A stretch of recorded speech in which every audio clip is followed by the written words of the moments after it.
Good morning, everyone. It's Joker, and today we are back with another slime video. And today we got the brand new meta, the SCOURGE wielder meta featuring Elmesia and Masayuki. This is the pre-anniversary meta. So the next banners that come out that are going to be like big time are going to be the last two characters to finish up the SCOURGE wielder on the 16th of October, and then the actual 4th anniversary banner somewhere between the 28th and 30th. So this is a double banner releasing today, the 28th. Nothing is going to come out next week. Maybe the Violet rerun for Warrior's Mind, but nothing that's related to the new meta. And then on the 16th, we should get the final two characters that will also be branded part of the 4th Annie, but they will still be part of this team, not the team that's going to come at the end of October. So, now that we have the English translations and I don't have to use Google, what do Elmesia and Masayuki do in case you missed that video this morning? Well, Masayuki is light. He is on Scourge Wielder, Dungeon Crawler, Tournament Stalwart, Adventurer, uses a sword. He is the AoE damage character, so not a weakness strike support alt, but a damage alt. His first skill applies Chaos to all targets that does 12.5 damage based on how much light or dark damage you've dealt to that person within the turn. So it's kind of like Burn that the old fire characters had, or Tempest Elite, where if you apply a burn and if you hit them with fire attacks, then the burn will kick in and do additional damage based on how much fire damage you did to them.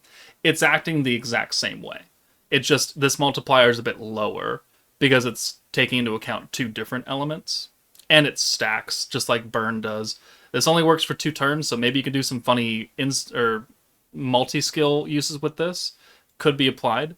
And then, to help with this chaos gimmick, he also applies the light and dark attribute to everybody, including the rear guard, so that when everybody attacks, they're going to do light or dark damage, which is going to feed into the chaos damage, which will activate at the end of the turn. So it's a very gimmicky skill, but it is generic, and he's making sure everybody can do it. So it's much better than Burn, because Burn, you just had to be a fire character to do that, or have like fire follow-up orbs from Tempest Elite Trainee. His second skill applies the AoE attack state to orange orbs, so if there's 3 enemies, you can hit all 3 of them at once, and then gives everybody a light and dark attack buff by 120%. For 3 turns. And since his first skill makes everybody light and dark, everybody's going to get the light and dark attack. So he is actually a very generic character, even though he looks restricted to 2 elements.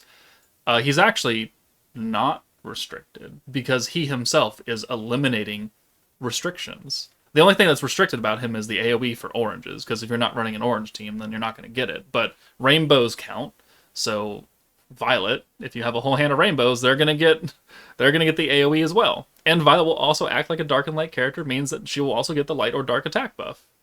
It's pretty easy. Masayuki, I think, is going to be an interesting character for now and in the future.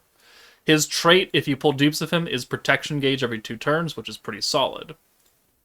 And then Elmesia, I had a mistranslation in my video because Google, sorry, but she is leading Scourge Wielder. Gives physical allies attack and defense 25%. Gives you the 30 skill points from turns 2, 3, 4, and 5, like all other speed protectors.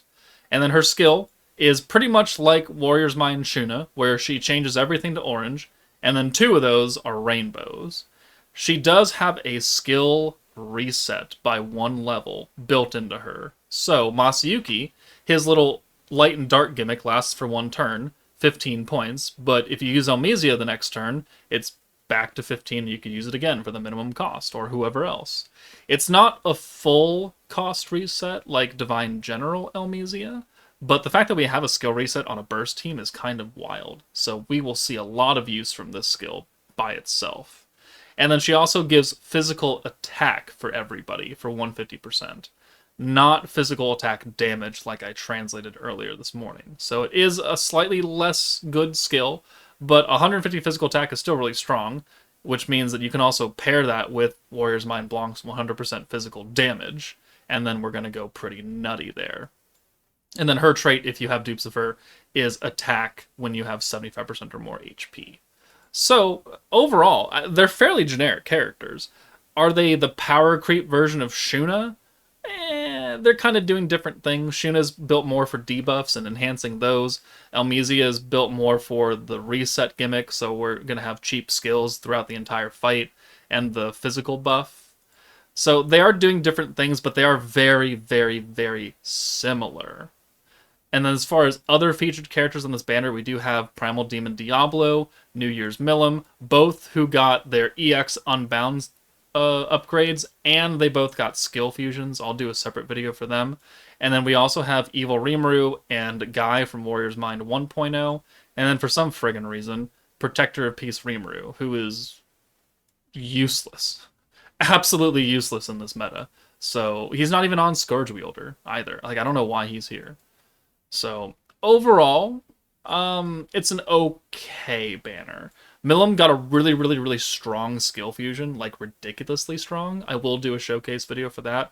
Diablo's much less impactful, and then these guys are just fairly old. Guy can still be okay for certain things. Rimuru, fairly limited, and this Rimuru, fairly limited.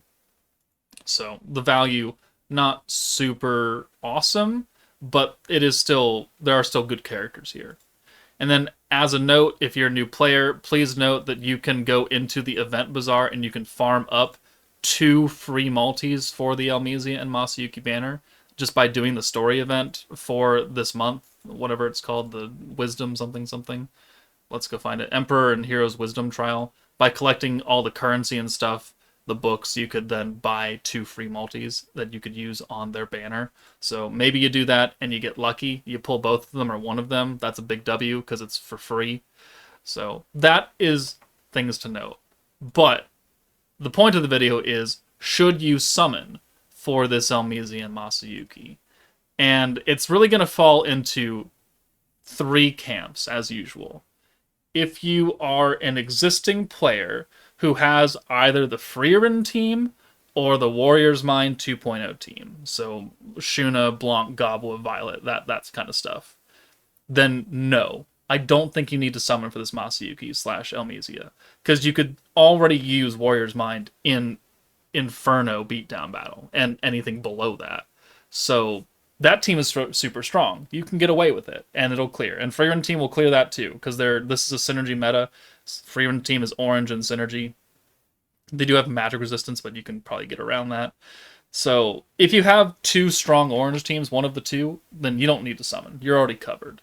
If you are a brand new player who has nothing, like you picked the game up 2 days ago, you have no characters, no good teams to build off of, then yeah, you should summon for this team because it's going to be the focus for the next month until the end of October. So you need something to use to get you started and get you playing the game and give you the ability to clear stages. This team will do that. So if you're a brand new player with nothing to your name, summon for this team. And then the third camp is, I don't really give a shit. I'm going to wait for the anniversary. Out of which case, that's your answer. You're just going to wait for the anniversary. I think this team is good. I think Masayuki and Elmesia are good, but they can be replaced. You can find other teams to clear their beatdown battle and not be like super locked out. Maybe Inferno and Dire you might have a problem. I don't know. I haven't taken on the higher stages of that or tested any other teams. But if you already have a good existing orange team, you don't need to come in here and waste your crystals when we are almost 1 full month away. Like, October 28th is 1 month, because it's currently the 28th for me. That is the calendar anniversary date. The game came out on October 28th of 2021. So we are 1 month from the 4th anniversary. And if you don't need to summon on a banner, you shouldn't be summoning on a banner. You should be holding your crystals, waiting for that triple featured unit and the 6% rate up, and then you can go ham on that team, because it's probably going to be pretty good, especially with all these big-time changes that the devs keep teasing that we don't have any information about. Like, you need to be smart with your crystals. If you can already clear the events with an existing team, then no, you don't need to summon. You don't need to waste your crystals. Unless Elmesia is waifu over meta, which I cannot blame you in that outfit, then, fine, have at it. You've probably already summoned. But you either have a team or you don't have a team, and that will determine your summoning status. Or if you are a new player and you don't really like this team, you don't get it, and you want to wait until the end of October, I mean, you certainly can. You're not going to have a lot of things to play with, unfortunately, so your fun levels might be a bit low. But it's up to you. Personally, they're strong, but I still think people should wait. But that's just my opinion. If you have a differing opinion, put it down in the comments. If you've already done your summons for Masayuki and Elmesia, let me know how those went. I got fairly lucky in this summon session, thank God. I still went to 200 pity, but I got a lot of things along the way, so I can't really complain. So, but yeah, let me know your thoughts and your summon results in the comments below. But that's it for me, guys. Take it easy, and I'll see you all later.